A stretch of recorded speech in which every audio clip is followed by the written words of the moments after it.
Welcome back for part 2 of Son Alexander's tutorial to the Sith Acolyte helm or mask. And this could actually, these techniques can be used for various other helmets. It doesn't have to be just the one I'm doing. When I say mask or helmet, I mean the fact that you can use it as either a half, if you just want to do straps over the side for your face, or if you want to do a full bowl helmet. I personally prefer the bowl helmet because I don't like to use straps. Even though with this cosplay is meant to be used with a cloak, I don't like the visuals of the strap behind my head. So I think it just takes away from the cosplay. So without further ado, my mixture is complete.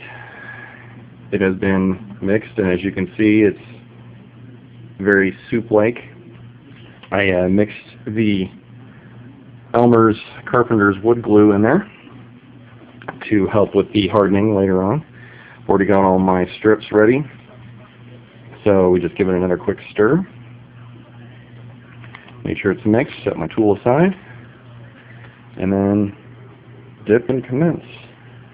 Now, I don't like to have a whole lot on here. I just want it to be enough to where it'll stick, because the problem with it is if you put too much on and you don't get a lot of stuff off, this is what you're going to get, is the drippings, which is why I covered the whole thing with saran wrap. That way it'll drip to the paper and not damage my mold. I don't like to damage things that I own, so I try to keep them in good condition.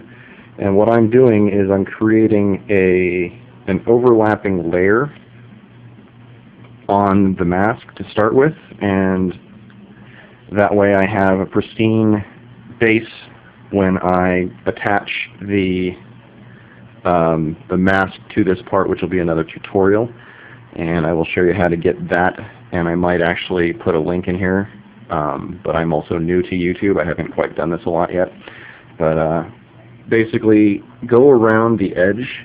As you can see, I've taped it off to show where the line is that I don't want to cross, because I don't want to go down here since the mask bows out, and that will ruin the effect for the mask. It won't, when I try to tape it on there to fiberglass it, it won't stick right. It won't line up. So there might be some sanding and editing you have to do on this thing before you actually put on the mask. And the reason why I'm actually redoing this is because the working attempt that I have right now drawing in my garage has a lot of imperfections, and I've been able to learn from my mistakes from all these trial runs. So while I'm still going to finish the other one that's out in my garage, I wanted to start off and create a new base so I can have a pristine helmet. And what happened was, on the original one, was when I took it off of my Darth Vader helmet, I took it off too soon and took the saran wrap off and didn't realize it hadn't finished drying yet. And so when I did that, it actually closed in a bit on the sides, and you can see it's very, very apparent, and there's no way to fix it at that point. So I'm still fixing it, or I should say I'm still completing it, but I don't want it to ruin the outcome. So I'm going to show you a trial and hopefully a final draft once this one is completed.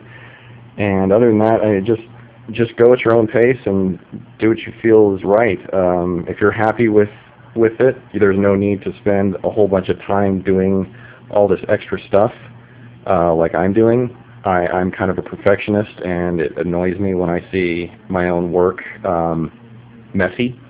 So I'm trying to do the best that I can, and same with this tutorial. I'm trying to show you all the ways to do it, so you guys can learn from my mistakes and move on from there. So I'm going to set the camera down, and I'll be back with part 3. See you later.